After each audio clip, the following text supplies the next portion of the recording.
Hello மக்களே! சிவா இலி செம இன்ட்ரெஸ்டிங்காக போயிட்டுருக்கு. கபிலனும் நம்ம சிவாவை அப்படியே வீட்டை விட்டு வெளியில் அனுப்பும்போது நம்ம இந்திராணி கை தாங்களா நம்ம சிவாவை பிடிச்சது மட்டும் இல்லாமல் சரியான ஒரு முடிவு கபிலனை எதிர்த்து எடுக்க போகிறாங்கன்னே சொல்லலாம். வீடியோக்குள்ளே போகிறக்கு முன்னாடி நம்ம சேனலுக்கு சப்ஸ்கிரைப் பண்ணிடுங்க. அப்படியே பக்கத்தில் இருக்க பெல் ஐக்கனை கிளிக் பண்ணிடுங்க. அப்போ தான் நான் போடுற வீடியோலாம் உங்களுக்கு நோட்டிஃபிகேஷனாக வரும். கபிலனும் அவங்க அம்மா செல்வன் ஆகிட்ட நம்ம சிவா எதிர்த்து பேசின உடனே கபிலன் பயங்கர கோபம் ஆகி சிவாவை அப்படியே வீட்டை விட்டு வெளியில் அனுப்புறதுக்காக அந்த வாசல்லே கூட்டிட்டு வந்து தள்ளி விடுறாங்க. நம்ம இந்திராணி செமையாட்டு வந்து சிவாவை பிடிச்சிடுறாங்க. அது மட்டும் இல்லாமல் கபிலனை பார்த்து, என்ன கபிலா இங்கே நடக்குது? உனக்கு வந்து நான் இப்படியா சொல்லி தந்திருக்கேன், எதுக்கு இப்போ மிருகத்தனமாக நடந்துட்டுருக்க அப்படின்னு சொல்லும்போது, நம்ம செல்வநாயகியை பார்த்து நம்ம இந்திராணியும், இதையே எல்லாம் நீங்களா சித்தி சொல்லி கொடுத்தீங்க, எதுக்காக இப்படி செய்கிறீங்க? நான் இல்லாத டைம் பார்த்து இப்படி சிவாவை பண்ணுறது சரியான செயலே கிடையாது அப்படி சொல்லும்போது, செல்வநாயகியும், என்ன இந்திரா, எது நடந்தாலும் உன்னோட தம்பி சிவாவுக்கு தான் சப்போர்ட் பண்ணி பேசுவியா? இங்கே என்ன நடந்துன்னு உனக்கு தெரியுமா? என்ன நடந்துன்னு தெரியாமலே இங்கே வந்து அவனுக்கு ஆதரவாக பேசிகிட்டு இருக்காத அப்படி சொல்லும்போது, இந்திராணியும், என்ன பேசுறீங்க சித்தி? என்ன நடந்தாலுமே நீங்கள் வந்து செய்தது தப்பு தான். எதுக்கு சிவாவை இப்படி இந்த வீட்டை விட்டு தள்ளி விட்டீங்க அப்படி சொல்லும்போது, செல்வநாயகியும், என்ன பண்ணான்னு தெரியுமா? ஒரு கட்டத்தில் என்னையே எதிர்த்து நிற்பான்னு சொன்னேன்ல, அது மாதிரியே தான் செய்துட்டான். என்னை அடிக்கிறதுக்கே வந்துட்டான். அதனால தான் இதை வந்து கபிலன் எப்படி பார்த்துட்டு இருப்பான். கபிலன் அதான் இப்படி வீட்டை விட்டு வெளியில் அனுப்புறான்னு சொல்லும்போது, இந்திராணியும் சிவா அயலியை பார்த்து, என்ன அயல் இங்கே நடக்குது?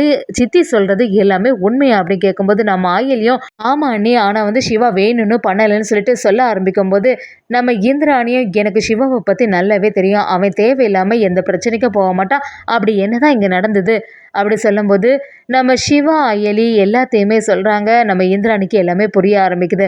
அப்போ இதுதான் பிரச்சனையா? என்னதான் இருந்தாலும் சிவாவை நீ இப்படி சொல்லியிருக்க கூடாதுல்ல கபிலா, எதுக்கும் நீ சிவா கிட்ட மன்னிப்பு கேட்கணும் அப்படி சொல்லும்போது, கபிலனும், என்னக்கு நீ பேசிகிட்டு இருக்க? அவன் வந்து யாருன்னே தெரியாது, அப்படி இருக்கும்போது என்னோட அப்பாவுக்கு முன்னாடி அவன் பேசிகிட்டு இருக்கும்போது அது எல்லாத்தையுமே நான் கேட்டுட்டு இருக்கணுமாக்கா அப்படின்னு சொல்லிட்டு கபிலனும் நம்ம இந்திராணியே பேச ஆரம்பிக்கிறாங்க. இந்திராணியும், என்ன நடந்தாலும் சரி, நான் இல்லாத சமயமாக பார்த்து சிவாவை வீட்டை விட்டு வெளியில் அனுப்புறது பெரிய தப்பு. சிவாவும் அயலியும் இந்த வீட்டுக்குள்ளே வந்தாகணும் அப்படின்னு சொல்கிறாங்க. செல்வனாயும், என்ன பேசுகிற இந்திரா? அப்போ உன்னோட சொந்த தம்பி இந்த கபிலனை விட உனக்கு இந்த சிவா தான் முக்கியமான போச்சா? ஏற்கனவே வந்து இத்தனை நாளாட்டு இவனை வந்து இந்த வீட்டிலே வச்சுருந்தது பெரிய தப்பு. இது வரைக்கும் எந்த உண்மைகளும் நிரூபிக்கவே இல்லை. அப்படி இருக்கும்போது எதுக்காக இவனை இன்னும் வீட்டில் வச்சுருக்கணும்? அவனுக்கு நமக்கு என்ன சம்மந்தம் அப்படின்னு சொல்லிட்டு செல்வனாகி நம்ம இந்திராணிக்கிட்ட சிவாவை எதிர்த்து பேச ஆரம்பிக்கிறாங்க. நம்ம இந்திராணி என்னதான் சொன்னாலும் சிவா எலிக்கு ஆதரவாக இருந்து அவங்க இந்த வீட்டை விட்டு வெளியில் போகவே மாட்டாங்க. அவங்க இந்த வீட்டில் தான் இருப்பாங்கன்னு சொல்லிட்டு நம்ம சிவா எலியை வீட்டுக்குள்ளே கூட்டிகிட்டு வராங்க. இதை பார்த்துருந்த செல்வநாயகி ரித்திகாவுக்கு பயங்கர டென்ஷன் ஆகுது. ரித்திகாவும் நம்ம செல்வநாயகிட்ட வந்து, என்னது இங்கே நடக்கிறது எதுவுமே சரியில்லை, நான் தான் சொன்னேன்ல, என்னதுனாலும் இந்த இந்திராணி வந்து எடுக்கக்கூடிய முடிவை தான் எல்லாருமே இங்கே கேட்பாங்க. இந்த வீட்டில் நமக்குன்னு ஒரு மரியாதை இல்லை, இவ்வளோ வயசான உங்களுக்குமே எந்த மரியாதையும் இல்லை அப்படின்னு சொல்லிட்டு நம்ம செல்வநாயகி எதிர்த்து ரித்திகா பேச ஆரம்பிக்காங்க. அந்த சமயமாக பார்த்து நம்ம இந்திராணியும் பல யோசனைகளை மேற்கொள்கிறாங்க. அதில் வந்து என்னாச்சு, சிவாவை இப்படி ஒரு வேலை செய்துட்டாங்களே, நம்ம இல்லாத சமயமாக பார்த்து இவ்வளோ பெரிய விஷயங்கள் நடந்திருக்கு, இனியும் சிவாவை வீட்டை விட்டு வெளியில் அனுப்புறதுக்கு அவங்க தயங்கவே மாட்டாங்க. இப்போ என்ன செய்யறதுன்னு சொல்லிட்டு இந்திராணி ஒரு முடிவு எடுக்கிறாங்க.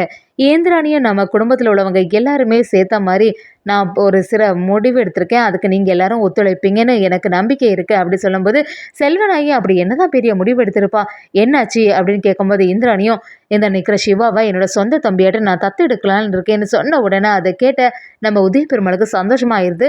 ஆனால் செல்வநாயகி ரித்திகா அப்படியே அதிர்ச்சியாகி நிற்கிறாங்க. நம்ம கபிலனும் இந்திராணியை பார்த்து, எனக்கு நீ பேசிகிட்டு இருக்க, உனக்கு நல்லாவே தெரியும் எனக்கும் அந்த சிவாவுக்கும் நான் ஆகவே செய்யாதுன்னு சொல்லிட்டு, அப்போ நான் வந்து உனக்கு தம்பியே கிடையாதா அப்படி சொல்லும்போது, இந்திராணியும், அப்படியெல்லாம் இல்லை கபிலா, ஆனால் நான் என்னவா இருந்தாலும் எனக்கு நீ ரொம்பவே முக்கியம்.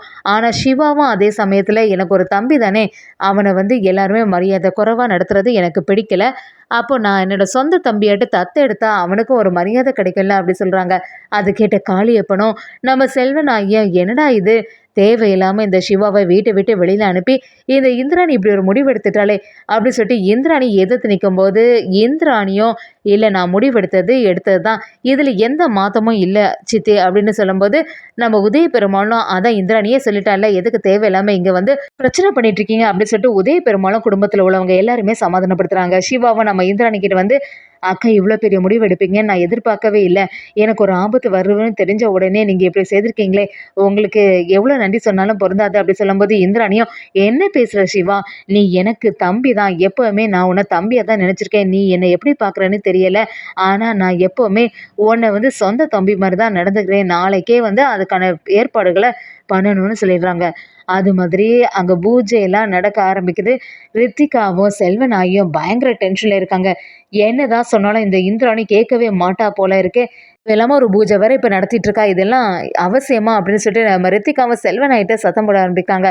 ஒரு கட்டத்தில் நம்ம இந்திராணியும் அந்த பூஜையில் சிவாவை உட்கார வச்சு அப்படியே சிவாவை தம்பியாட்டு தத்து எடுக்கிறாங்க. இது யாருக்குமே பிடிக்க மாட்டேங்குது. நம்ம செழியனுக்கு மட்டும் சந்தோஷமா இருக்கு. செழியன் உதயபெருமாளை சேர்ந்து நம்ம இந்திராணி கிட்ட நீ ஒரு நல்ல காரியம் பண்ணியிருக்க இந்திரா, இதை பார்க்கும்போது சந்தோஷமா இருக்குன்னு சொல்லிடுறாங்க. அதே சமயத்தில் நம்ம இந்திராணி அப்படி நின்றுட்டு இருக்கும்போது சிவாவும் அயலியும் வெளியில் போகிறாங்க.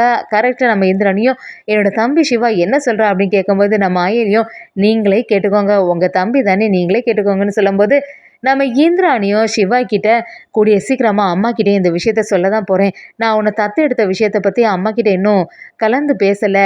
அம்மா வந்த உடனே வேலையாக இதை தான் சொல்ல போகிறேன். எப்படினாலுமே உன்னை ஏற்றுப்பாங்க அப்படிங்கிற ஒரு நம்பிக்கை எனக்கு இருக்குன்னு சொல்லிட்டு நம்ம இந்திராணியும் சிவா கிட்ட சொல்ல ஆரம்பிக்கிறாங்க. செல்வன் ஐயோ நம்ம ரித்திகா கபிலங்கிட்ட நீங்கள் எதுக்குமே கவலைப்படாதங்க. எப்படி இருந்தாலுமே நான் அவங்கள பற்றி எனக்கு நல்லாவே தெரியும். இந்திராணியோட அம்மா இதுக்கெல்லாம் சம்மதிக்கிறதுக்கு வாய்ப்பே இல்லை. அவங்களுக்கு இந்த குடும்ப கௌரவம் தான் முக்கியம். யாருன்னே தெரியாது இந்த அனாதை பையில யார் தம்பியை ஏற்றுப்பா, இந்த இந்திராணி ஏற்றுக்கிட்ட மாதிரி அவங்க ஒன்றும் ஈஸியாட்டு ஏற்றுக்கிறதுக்கு வாய்ப்பே இல்லை அப்படின்னு சொல்லிட்டு செல்வனாயி சொல்லும்போது நம்ம ரித்திகாவை நீங்கள் இப்படி தான் எப்போவுமே சொல்லிகிட்டே இருப்பீங்க. ஆனால் கடைசி நேரத்தில் இந்திராணின்னு ஏதாவது பேசி எடுத்து சமாளிச்சுடுவாங்க. இங்கே அவங்க வைக்கிறதானே சட்டமாட்டாயிட்டு இருக்கு அப்படி சொல்லும்போது செல்வன் ஐயோ இந்த வாட்டி கண்டிப்பாக இதை எதிர்த்து அவங்க அம்மா நிற்பாங்க, அந்த நம்பிக்கை எனக்கு இருக்குது. அவங்கள பற்றி எனக்கு நல்லாவே தெரியும் அப்படி சொல்லும்போது நம்ம கபிலனும் நீங்கள் சொல்கிறதெல்லாம் சரியாக தான் இருக்குமா, ஆனால் என்னைக்கா இருந்தாலும் இந்த சிவாவை எதிர்த்து நம்ம ஏதாவது ஒரு வேலை செய்யணும். அக்காவோட மனசை இவ்வளோ தூரத்துக்கு மாற்றிட்டா எப்போவுமே என்ன தான் சொந்த தம்பியாட்டு ஏற்றுக்கிட்டே இருந்தாங்க. இப்போ புதுசாக இந்த சிவாவுக்கு ஆதரவாக எப்போவுமே பேசிகிட்டே இருக்காங்க. அப்பா வேற இதில் எதிர்த்து எதுவுமே சொல்லவே இல்லை அப்படி சொல்லும்போது செல்வன் ஐயும் நீ சொல்கிறது சரிதான் கபிலா, கூடிய சீக்கிரமாக இந்த சிவாவை வீட்டை விட்டே வெளியில் அனுப்பணும். இந்த வீட்டிலே இருந்தானா என்னைக்கா இருந்தாலும் உன்னோட அப்பாவும் சிவாவும் சேர்ந்து ஏதாவது ஒரு காரியம் பண்ண தான் போகிறாங்க அப்படின்னு சொல்லும்போது நம்ம கபிலனும் நீ சொல்கிறது சரிதாம்மா, சீக்கிரமாக இந்த சிவாவை வீட்டை விட்டு வெளியில் அனுப்பணும்னு சொல்லிட்டு ஒரு திட்டத்தை போடுறாங்க.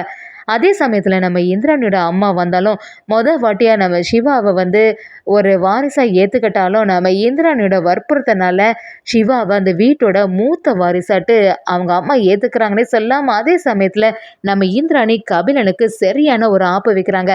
இதை பார்த்த கபிலன் பயங்கர அதிர்ச்சியாகி இந்திராணி கிட்ட மறுபடியும் பிரச்சனை பண்ண ஆரம்பிக்கிறாங்க. என்னக்கா நீ தம்பியை ஏற்றுக்கிட்டது மட்டும் இல்லாமல் இந்த வீட்டோட மூத்த வாரிசாட்டு நீ சொல்கிற, அது எப்படி நடக்கும்? இவனுக்கு அப்பா அம்மா பேர் கூட ஒழுங்காட்டு தெரியாது, இது வரைக்கும் எந்த உண்மையை நிரூபிக்கல, அப்படி இருக்கும்போது அவனை எப்படி ஏற்றுக்க முடியும்னு சொல்லும்போது நம்ம இந்திராணி வச்சதுதான் சட்டம் மாதிரி செம மாசா இந்திராணி ஒரு பெரிய முடிவு எடுக்கிறாங்கன்னே சொல்லலாம். என்னதான் இருந்தாலும் சிவா தான் மூத்த வாரிசு அப்படிங்கிற ஒரு அங்கீகாரத்தை நம்ம இந்திராணி கொடுக்குறாங்கன்னே சொல்லலாம்.